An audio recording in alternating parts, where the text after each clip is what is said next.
Welcome back to Grim Advice with Gretta Myers. You've entered the grimoire with 2 M's. So let's turn another page together. Alright, here's the plan. I'm going to read the story, I'm going to do an analysis, as one does. But since it's also Saturday, and it's a bit of a Saturday special, it's a special occasion episode thing, and I'm going to talk a little bit about something that's important to me. So, without further ado, my gremlins, the Golden Goose. There was a man who had 3 sons, the youngest of whom was called Dumbling, and was despised, mocked, and put down on every occasion. It happened that the eldest wanted to go into the forest to hew wood, and before he went, his mother gave him a beautiful sweet cake and a bottle of wine, so that he might not suffer from hunger or thirst. When he entered the forest, he met a little gray-haired old man, who bade him good day, and said, "Do give me a piece of cake out of your pocket, and let me have a drink of your wine. I am so hungry and thirsty." But the prudent youth answered, "If I give you my cake and wine, I shall have none for myself. Be off with you." And he left the little man standing and went on. And when he began to hew down a tree, it was not long before he made a false stroke, and the axe cut him in the arm, so that he had to go home and have it bound up. And this was the little gray man's doing.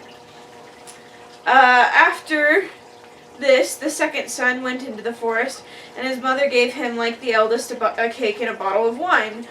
The little old gray man met him likewise, and asked him for a piece of cake and drink of wine. But the second son said too, with much reason, "What I give you will be taken away from myself. Be off." And he left the little man standing and went on. His punishment, however, was not delayed. When he had made a few strokes at the tree, he struck himself in the leg, so that he had to be carried home.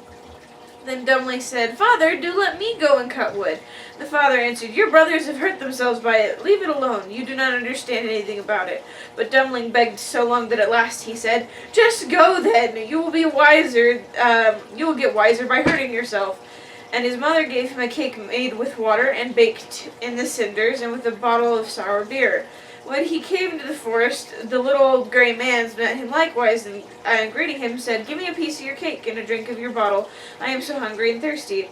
The Dumbling answered, "I have only cinder cake and sour beer. If that pleases you, we will sit down and eat." So they sat down, and when Dumbling pulled out his cinder cake, it was a fine sweet cake, and the sour beer had become good wine. So they ate and drank, and after that the little man said, "Since you have a good heart and are willing to divide what you have, I will give you good luck. There stands an old tree, cut it down, and you will find something at the roots." Then the little man took leave of him. Dumbling went and cut down the tree, and when it fell, there was a goose sitting in the roots with feathers of pure gold. He lifted her up, and taking her with him, went to an inn where he thought he would stay the night. Now the host had 3 daughters who saw the goose and were curious to know what wonderful kind of bird it might be, and would have liked to have one of its golden feathers. The eldest thought, "I shall soon find an opportunity of pulling out a feather," and as soon as Dumbling had gone out, she seized the goose by the wing, but her finger and hand remained sticking fast to it. The second came soon after, thinking only of how she might get a feather for herself, but she had scarcely touched her sister when she was held fast. At last the third also came with the same intent, and the others screamed out, "Keep away, for goodness sake, keep away!" But she did not understand why she was to keep away. "The others are there," she thought. "I may as well be there too," and ran to them. But as soon as she had touched her sister, she remained sticking fast to her, so they had to spend the night with the goose. The next morning, Dumbling took the goose under his arm and set out, without troubling himself about the 3 girls who were hanging on to it. They were obliged to run after him continually, and now left and now right, just as he was inclined to go. In the middle of the fields, the parson met them, and when he saw the procession, he said, "For shame, you good-for-nothing girls! Why are you running across the fields after this young man? Is that seemly?" At the same time, he seized the youngest by the hand in order to pull her away, but as soon as he touched her, he likewise stuck fast, and was himself obliged to run behind. Before long, the sexton came by and saw his master, the parson, running behind 3 girls. He was astonished at this, and called out, "Oh, your reverence, where do you go so quickly? Do not forget that we have a christening today." And running after him, he took him by the sleeve, and was also held fast. While the 5 were trotting one behind the other, 2 laborers came with their hoes from the fields. The parson called out to them and begged them that they should set him and the sexton free, but they had scarcely touched the sexton when they were held fast, and now there were 7 of them trailing behind Dumpling and the goose. Soon afterwards he came to a city where a king ruled who had a daughter who was so serious that no one could make her laugh. So he had put forth a decree, and whoever should be able to make her laugh should marry her. And when Dumpling heard this, he went with his goose and all her train before, and all the train before the king's daughter. And as soon as she saw the 7 people running on and on, one behind the other, she began to laugh quite loudly, and as if she would never leave off. Upon this, Dumpling asked to have her for his wife, and the wedding was celebrated. After the king's death, Dumpling inherited the kingdom and lived a long time contentedly with his wife.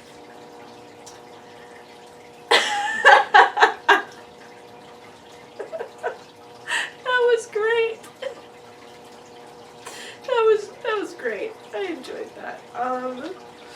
Okay, got a couple points. Again, what's with the youngest children and people thinking they're dumb? Right, Hazel? Right. Yeah. Secondly, I like to, okay. Do I want to, okay. It was just ridiculous. And then he's like, oh, there's people behind my goose. Whatever, it's fine. Okay, it's a little ridiculous and I love it. Okay. So, first thing I want to point out is that the first 2 brothers, they go and they do the thing, and they don't give the stuff to the man. And the story points out that they were smart. Like, it logically makes sense that if you give away your stuff, you're not going to have any, so you should be concerned about that, especially if you're going to be working in the woods all day. So, like, they pointed out that neither of them was being dumb. They were like, yeah, no, if I give you some, then I won't have some myself. However, Dumpling was rewarded with extra for doing the good thing, even if it's a little bit implied that he just did it because he was stupid. I don't agree with that, but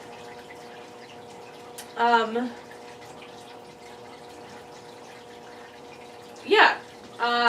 So sometimes I feel like, well, first off, it's okay to be prudent and wise. It's okay to not give if you don't have stuff you can give. Secondly,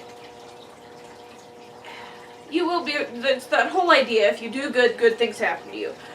But also, I feel like sometimes we feel like this with our emotions and our health.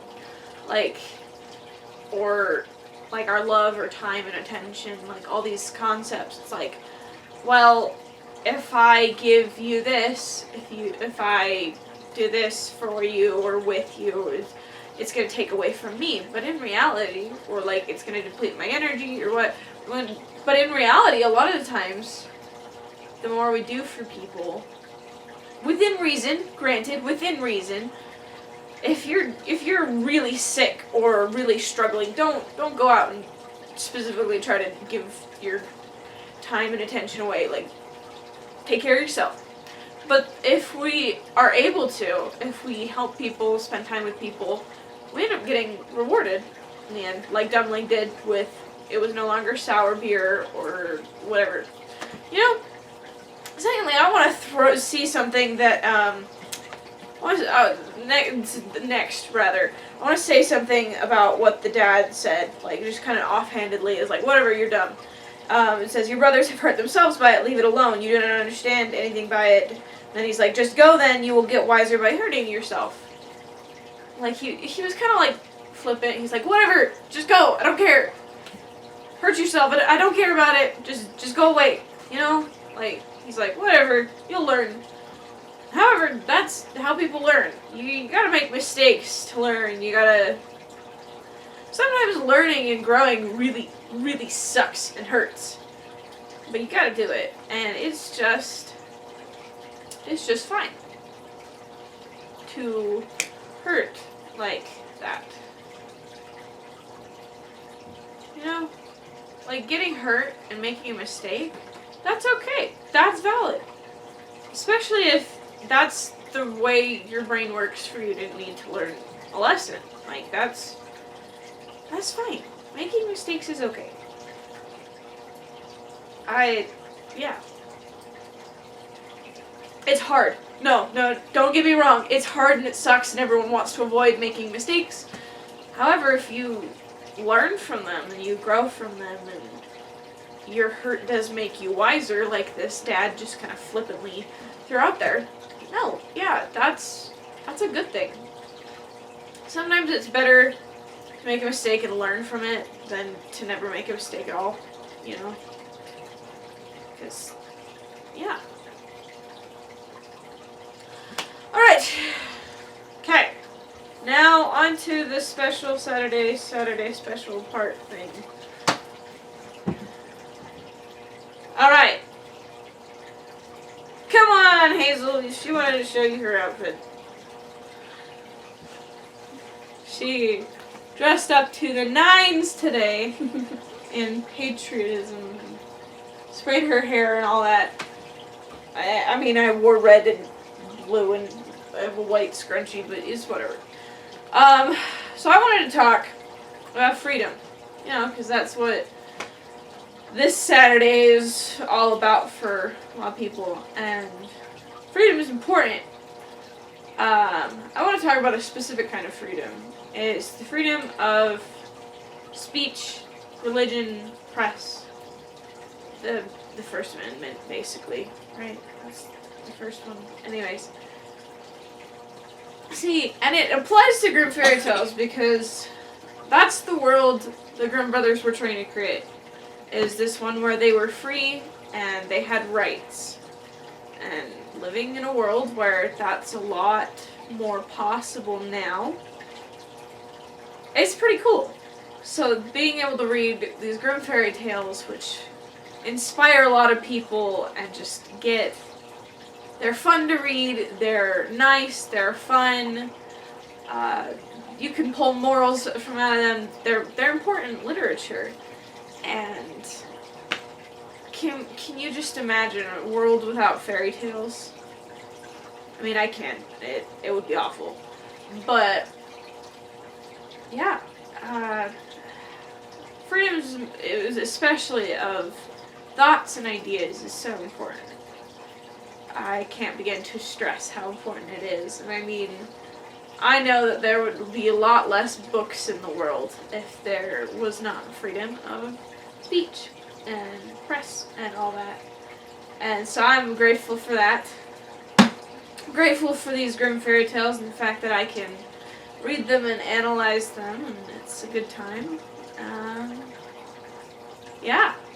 So, my gremlins, thank you for joining us for another Happily Ever After, or not so Happily Ever After. That's up for you to decide. What you decide is valid, because you're valid. You're valid too, Hazel. Either way, this is the end for this episode / Saturday special thing. So tune in later, and we can learn more and turn a new page together.